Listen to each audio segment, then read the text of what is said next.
Últimos dias, então, para o produtor rural, pessoa física, então acertar as contas aí com o leão. O prazo, como a gente já falou aqui, termina dia 30 de maio, sexta-feira. Vamos entender, então, as obrigações tributáveis, não é? Eu vou conversar agora, então, com Bruna Maria de Souza, que é advogada especialista em direito tributário do Brigante Advogados. Muito bem-vinda.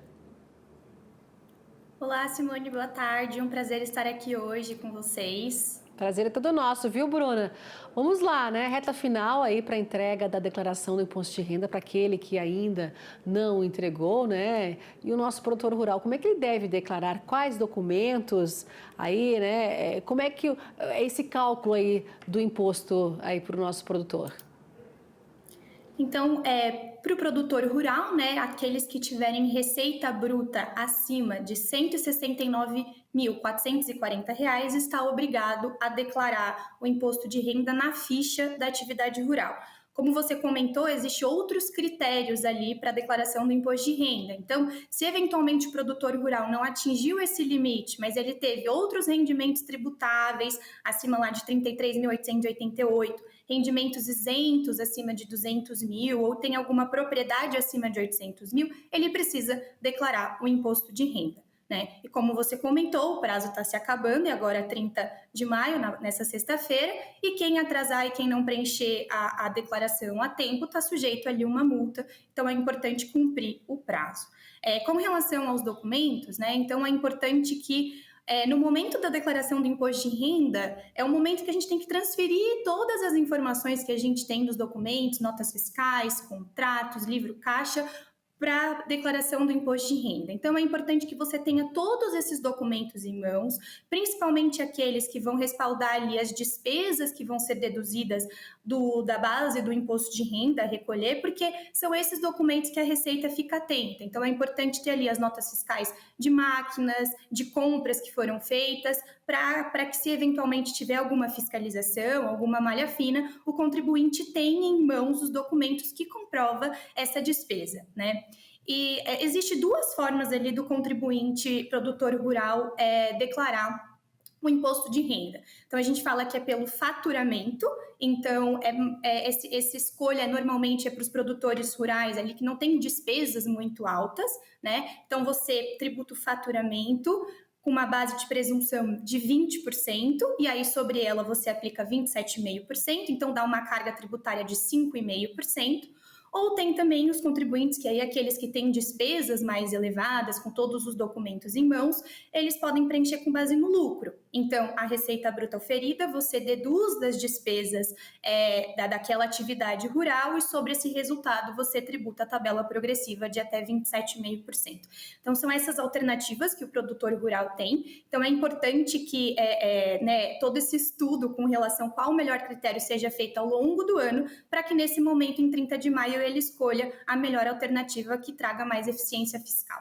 A tributação aí no agronegócio brasileiro, ele possui essas características próprias aí, né, que exigem esse conhecimento específico aí dos nossos produtores rurais, né?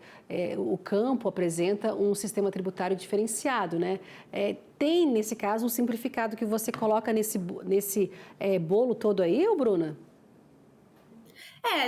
Existe a declaração simplificada e a declaração completa, né? Mas quando a gente fala da atividade agro, principalmente para aqueles contribuintes, né, para aqueles produtores rurais, pessoas físicas, que querem optar pelo regime do lucro, que deduz as despesas, a declaração ela é um pouco mais complexa, porque você precisa detalhar todas as despesas que foram incorridas, mês a mês, as receitas que foram auferidas e gerar ali o resultado para ser tributado com a tabela progressiva.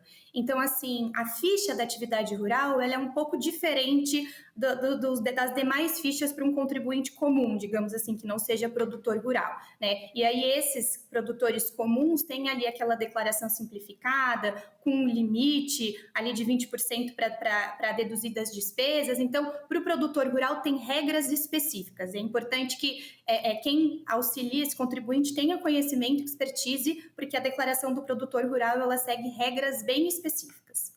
Específicas, agora o produtor rural que mantém aquele contrato, não é, de arrendamento ou também que tenha uma parceria rural aí, ele também tem que ficar atento, porque tudo isso tem que constar aí na declaração dele, né? Exatamente, os contratos agrários, eles estão assim alvo da fiscalização, né? A gente sabe que eles vão olhar esse tipo de contrato e se as partes envolvidas estão declarando e tributando corretamente. Então, o contrato de arrendamento para o arrendador não é uma receita da atividade rural, é um aluguel. Então, é uma forma de tributação diferente, não tem aqueles benefícios da atividade rural. Para o arrendatário, é como uma atividade rural e vai tributar seguindo as regras da atividade rural. Na parceria, as duas partes, então tanto o proprietário quanto o produtor, eles são considerados produtores rurais e as receitas vão ser tributadas seguindo as regras da atividade rural e cada um vai tributar aquilo que lhe compete, porque no contrato de parceria as partes elas dividem ali os riscos e os frutos do negócio, então tem no contrato qual percentual vai ficar para cada um e aí esse percentual cada um precisa declarar. É importante que esses contratos em conjunto, né, esse condomínio, às vezes, que tem de propriedade, da atividade rural, cada produtor rural declare sua parte e que não tenha contradição ali nas declarações, porque é aí que a Receita Federal pega, então é preciso que tudo seja bem conversado, para que não tenha nenhum problema e malha fiscal, enfim. Agora, Bruna, todas essas informações aí que o produtor ele deve ter, né, os documentos, né, ao longo do ano que ele deve guardar e não de última hora, né, para ficar buscando, vem então de informações do livro Caixa? O livro caixa ele é uma obrigação acessória, obrigatório para quem atingir ali os limites. O digital é para quem tiver acima de 4,8 milhões ali de receita bruta. Então, o livro caixa ele vai ter todas as informações ali com relação às receitas, com relação às despesas, o uso do imóvel, qual a atividade exercida. Então, o livro caixa ele é um documento importante na hora de fazer a declaração do imposto de renda, que você vai transferir aquelas informações ali na ficha. Então, é um documento importante para quem está na atividade rural e as informações vão estar lá sim. Bruna, o consumidor, o contribuinte, melhor dizendo aí, a gente vê ele optando, né, para não perder o prazo, ele entrega e depois retifica, faz aquela retificadora. Serve aí para o nosso produtor rural para evitar essa multa, o prazo, multa também?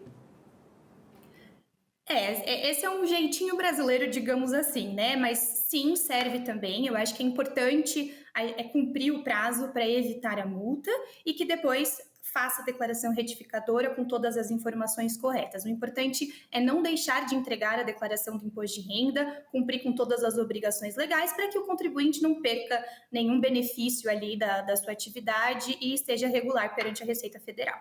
Tá certo, e as restituições para quem tiver a receber, né, começam a ser pagas. Então, né, Bruna, a partir do dia 30 de maio, distribuídas em 5 lotes, até 30 de setembro.